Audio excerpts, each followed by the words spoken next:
সংসারে সকলের মনে বাসনা থাকে তারা যেন ধন অর্জন করতে পারেন।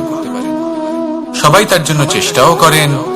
একটি অত্যন্ত ছোট শিশুও যখন সে কোনো উপহার পায় তার থেকে সে অবশিষ্ট ধন সঞ্চয় করতে চেষ্টা করে, কারণ আমরা ভাবি যে সংগ্রহ করলে আমরা ধনী হয়ে উঠতে পারবো, ধনবান হয়ে উঠতে পারবো।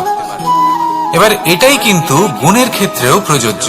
যদি আপনারা জীবনে গুণবান হতে চান তবে সংগ্রহ করার কোনো প্রশ্নই নেই, আপনাকে শুধু সম্পত্তি খরচ করতে হবে। আমি ধনের কথা বলছি না, আমি এই সংসারের সব থেকে মূল্যবান সম্পত্তির কথা বলছি, সেটা হলো সময়। গুণবান হওয়ার জন্য আপনাকে শুধু সময় খরচ করতে হবে, অর্থাৎ প্রত্যেক মুহূর্তের সদ্ব্যবহার করতে হবে, আর তাও উচিত প্রকারে। যদি এই কাজ আপনি করতে পারেন তাহলে আপনা থেকেই গুণবান হয়ে উঠবেন। আর একবার যদি গুণবান হয়ে উঠতে পারেন তাহলে ধনবানও হতে বেশি সময় লাগবে না। সেই জন্য জীবনে গুণ অর্জন করুন, সময়ের সদ্ব্যবহার করুন, আর আমার সাথে ভালোবেসে বলুন রাধা রাধা।